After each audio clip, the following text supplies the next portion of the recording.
Iya. Halo, selamat siang Pak Ami. Iya. Selamat Siapa siang. ini? Iya Pak Ami. Saya perkenalkan, nama saya Dimas dari Bank Pak.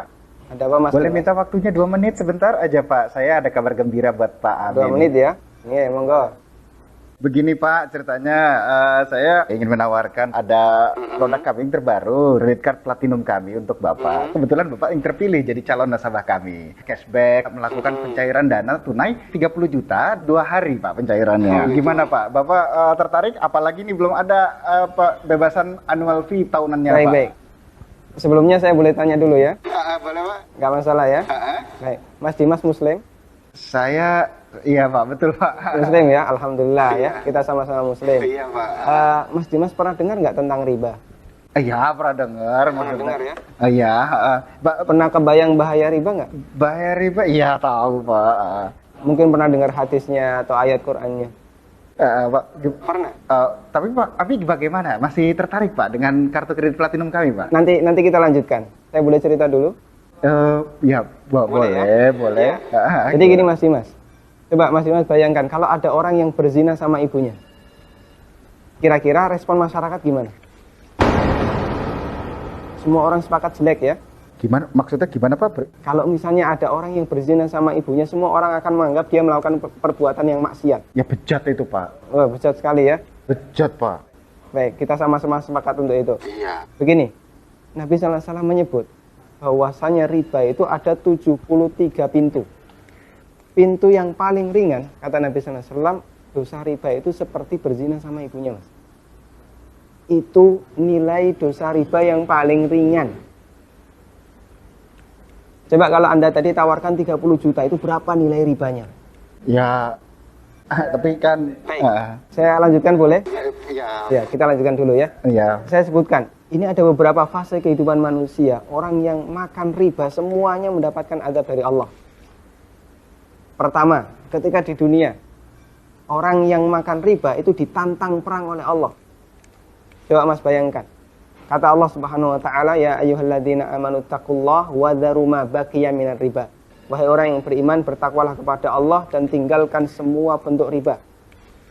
Fa in lam taf'alu fa'dzanu biharbi minallahi wa rasulih. Kalau kamu masih ngeyel, nggak mau meninggalkan riba, umumkan perang dengan Allah dan Rasulnya. Coba, kalau kita ditantang perang oleh Allah dan Rasulnya, kira-kira ada nggak peluang untuk menang? Nggak ada ya? Ampun Pak. Ini yang pertama. Yang kedua, orang yang mati dalam kondisi membawa dosa riba, makan riba, nanti dia akan dihukum di kuburan dalam bentuk berenang di sungai darah. Masya Allah, berenang di sungai darah. Kata Nabi SAW, beliau pernah menceritakan mimpinya, dan mimpi beliau itu wahyu. Nabi SAW pernah melihat ada orang yang berenang di sungai darah, kemudian di tepi sungai ada orang yang membawa batu. Setiap orang ini berenang menepi, dilempari batu ke mulutnya, kemudian balik ke tengah. Ini yang kedua. Di alam kubur, dia mendapatkan azab berupa berenang di sungai darah. Yang ketiga. Masih ada yang ketiga Pak? Ya, siap mendengar, masih sanggup mendengarkan? Iya Pak. Iya, tapi saya lanjutkan ya. Iya Pak. Yang ketiga, ketika orang ini dibangkitkan oleh Allah dari alam kubur, dia dibangkitkan dalam kondisi sempoyongan, Mas. Allah Subhanahu wa taala bercerita, alladzina ya'kuluna riba la yaqumuna illa kama yaqumul ladzi yatakhabbathu syaitan minal mas. Orang yang makan riba, mereka akan dibangkitkan pada hari kiamat dalam kondisi sempoyongan seperti orang yang kerasukan. Iya Pak. Artinya yang lain berjalan normal, dia sendiri sempoyongan. Menyakitkan. Kemudian yang keempat, tadi sebelum hisab ya, ketika dia dibangkitkan sebelum hisab, dia sudah disiksa.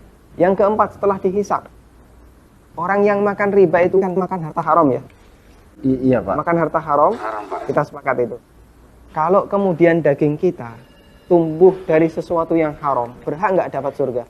Enggak Pak. Layak nggak dapat surga? Enggak Pak. Sementara tempat di akhirat cuma ada dua pilihan. Kalau nggak surga, Neraka Pak. maka kata Nabi SAW, kullu lahmin nabata bin suhtin, setiap daging yang tumbuh dari sesuatu yang haram, kata beliau, annar aulabi. Iya Pak. Neraka lebih layak baginya. Coba Mas Dimas bisa perhatikan, dalam 4 fase kehidupan orang yang makan riba itu semuanya sengsara. Ketika masih hidup di dunia, dia ditantang perang oleh Allah.